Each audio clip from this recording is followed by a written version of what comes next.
Hi everyone, Canoopsy here, and this is the Xiaomi Mi A2, the follow-up to the successful and well-regarded Xiaomi Mi A1. Now, the Mi A2 runs a special version of Android called Android One. It's actually a program directly from Google that gives a select range of phones super clean, consistent software, the latest software features, 2 years of guaranteed software updates, which are the big updates, and 3 years of security updates. It's very easy to compare this phone to a Pixel device except with a budget price.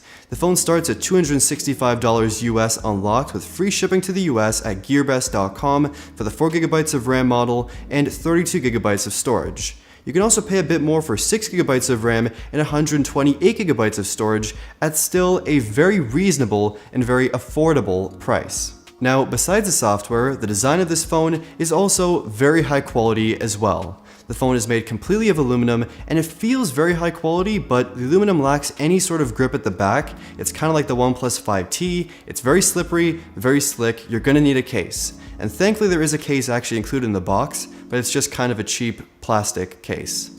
There's sadly no headphone jack on this device, but you do get a dongle in the box to use. There's a single speaker. There's also a fast rear fingerprint scanner, and actually this phone has an IR blaster, which is very different to see on a 2018 smartphone.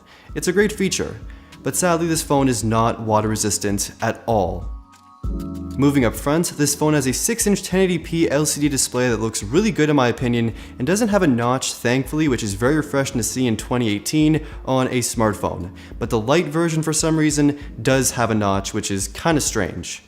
The display itself is also bright, it's vibrant, colors look pretty solid, kind of accurate as well. Viewing angles aren't perfect, but they're way better than I expected for a phone of this price. While only being 1080p, sharpness is also very, very decent.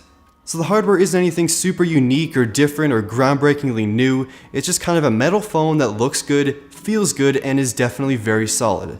Nothing drastically different or anything, but it is a good looking phone. Now this phone has some great specifications for the price as well. My model has a Snapdragon 660, 4GB of RAM, and 32GB of storage. And with these specifications, the phone really performs like a dream. Now it's not going to be as fast as the Google Pixel 2 XL, OnePlus 6, or Galaxy S9 for example. Those phones are in a whole different league completely. But for the price, it's definitely very, very fast. Opening apps is quick, and gaming is smooth with some even hardcore titles as well, like PUBG, and generally for my usage, it's pretty great for performance. Sometimes you will see some frame drops or slight lag just when opening applications or swapping apps and multitasking, and the phone may get slower over time, but there's really no way of knowing at this point. Definitely for better multitasking and of course for better future-proofing, you may want to actually look at the 6GB of RAM model instead, just for that extra assurance for longevity with this device. I've also had no problems here with LTE or calls in Canada on the TELUS network, but this may vary internationally. The speed here is also due to the very clean software as well. There's basically no bloat, just a few Xiaomi applications, beautiful consistent design, and while MIUI has always kind of scared me away from Xiaomi phones, the quality hardware and quality software here make for kind of a perfect unison. And not everyone actually loves stock Android or super pure minimal versions of Android. This phone doesn't have all the customization features or features baked in or tweaks that you'd have on a Samsung phone or MIUI Xiaomi phone, but for me personally it's kind of my ideal version of Android that I really enjoy using. Of course, as I mentioned in the intro as well, this phone won't be left in the dust for software updates as well. You're going to get 2 guaranteed years of the latest version of Android and 3 years of all the different security updates that come around. This is kind of a feature in and of itself because many Android phones, especially in this price range, really never get updates after you actually buy them. They don't get any security updates, definitely no software updates, so it's very refreshing to actually see on this phone consistent software updates. Battery life on this phone is also quite decent for me as well. With 3010 mAh, I can usually get through a full day of my medium to heavy usage with picture taking, YouTube videos, and social media almost constantly on this device. There is sadly no wireless charging or quick charging on this phone, so that is definitely a bit of a negative. So I was actually a bit wrong about that point. This phone does actually support Quick Charge 3 or Quick Charge 4 if you have the Indian variant, but the issue here though is that the adapter in the box doesn't actually support those full charging speeds. So to get those full charging speeds, you have to go ahead and buy a separate adapter that supports Quick Charge 3 or Quick Charge 4. So there you go. The phone does thankfully charge through USB-C though.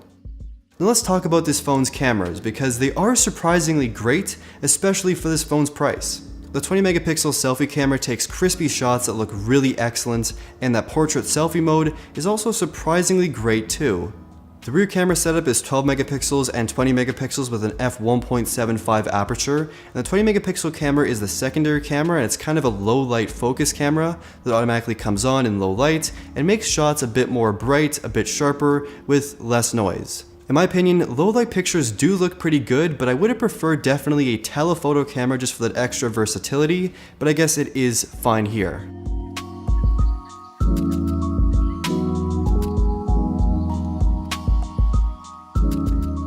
And for pictures with the main camera, dynamic range is solid, sharpness is on point, and colors are vibrant but not too oversaturated. The results really remind me a lot of pictures taken on the OnePlus 6, and that's definitely a good thing. Both have really excellent cameras, and here, it's very impressive.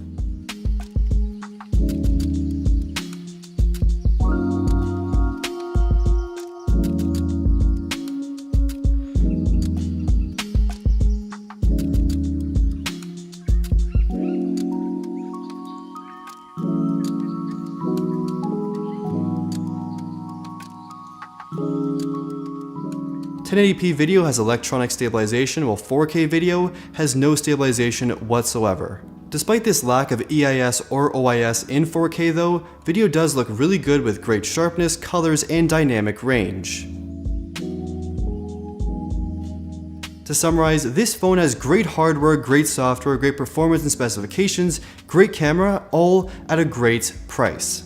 In the budget category, this is definitely an incredible deal. It won't be the fastest phone ever, and of course if you're importing the phone, won't have the best warranty ever either. Regardless, this phone is definitely very affordable and offers a lot of what I think makes a great Android phone. Plus 2 years of consistent software updates definitely doesn't hurt either. And that's really it for the Xiaomi Mi A2. Let me know in the comments down below your thoughts on this phone, and thank you for watching.